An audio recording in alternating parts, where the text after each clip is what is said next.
This is official. This is fancy. All right, so I know who you are, but let the people know what your name is. Yo, I'm Anwar Ahmed, and this is my birthday interview. What's today's date, and how old are you?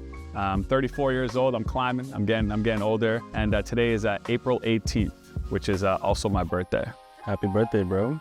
Appreciate you, man. Appreciate it.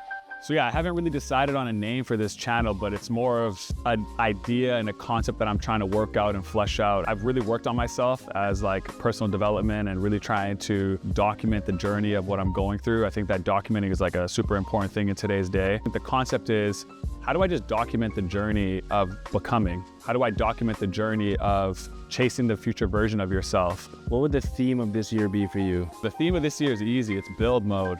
How do I apply the things that I'm learning? I think that this is going to be one of those years that I look back at and I say, these were the original bricks that I put down as a bedrock for who I became. And I think this year is going to be foundational in that. What are you most proud of today? I think what I'm most proud of today is just doing the inner work. There's not too many people clapping for you to do the inner work. There's no job title that comes with the inner work. There's no reward system for the inner work other than your appreciation of yourself doing it. And I think if you're not proud of yourself for doing that work, no one will be, because it's done in silence. Everyone wants to be there, but no one wants to do the work to get there. And I think I am very proud of myself for staying in the trenches, for not letting the critics and not letting my own pressure of myself rush me and rush that process. What are you struggling with right now?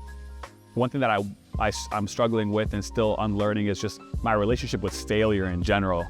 When you're someone who's taken an unconventional path, there's like so many more failures because there's not as many blueprints. So when you're taking a path that's not paved, you have to be comfortable with failure.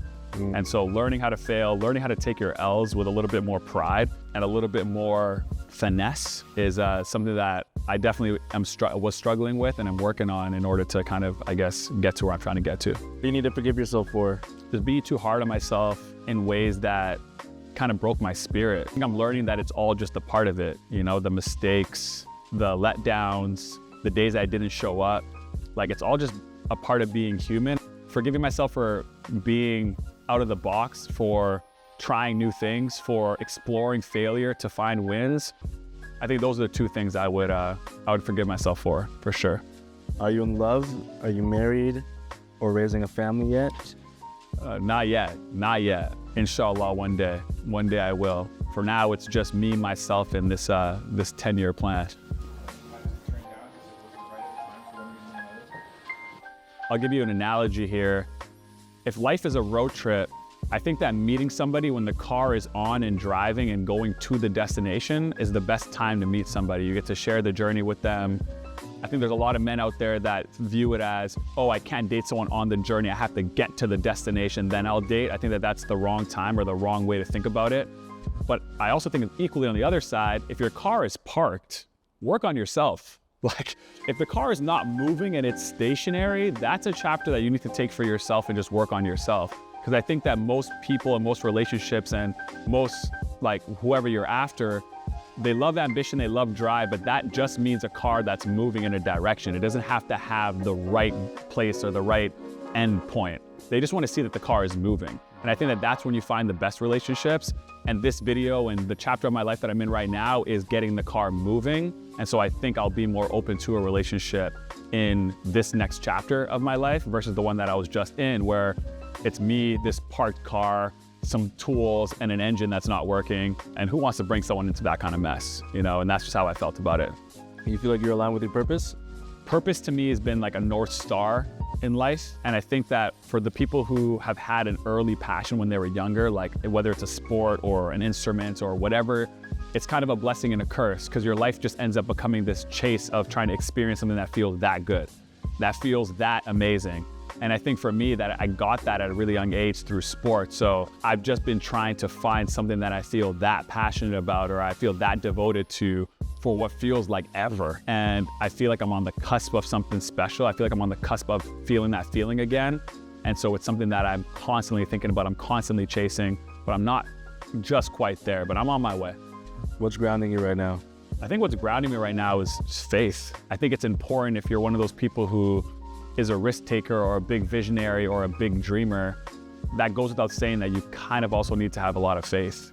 There was a moment where Kyrie Irving tore his ACL in one of his last basketball games, and he's on the free throw line and he's shooting like the free throws before he gets taken off, and he says thank you God in like one of those like very eerie moments. Like this guy just ended his season, he's gonna have to go into rehab, he's in a very huge low in his life, and he's saying thank you God.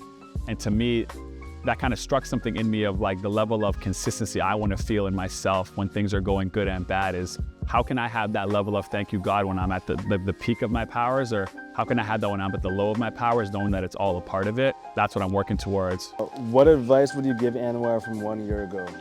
The advice that I would give Anwar a year ago is put the books down, put the podcast away, get off of the YouTube rabbit hole, stop consuming, you know enough. I think at some point, the self-help narrative is detrimental to your progression as a human being. Because if you think about like the self-help world, and I do encourage people to go in there and start to learn some things about themselves. But if you've been in there for like 2 years, 3 years, 4 years, one book after another book after another book, there's a little like subtle idea in that you're not enough, that you're always looking for the next book to answer a question that you can't answer for yourself. And so I would tell myself, hey, let's get back to the drawing board. We read enough. How much data points do we have of executing any of this shit that we've read? And if you have no data points, then you're gonna be in the exact same spot that I left you in last year. The rat race of self-development. And I think that that's a real phenomenon that's going on right now in the world. My mantra this year is build slow, build scared, build strong. Last but not least, what's one specific goal you want to accomplish this year? Close your first deal. Close your first deal. Be a deal maker. Ownership. Whether it's like your first brand deal or your first real estate property or your first investment in a company, close your first deal. Go through the pain of overcoming that imposter syndrome and getting out of the hospitality business.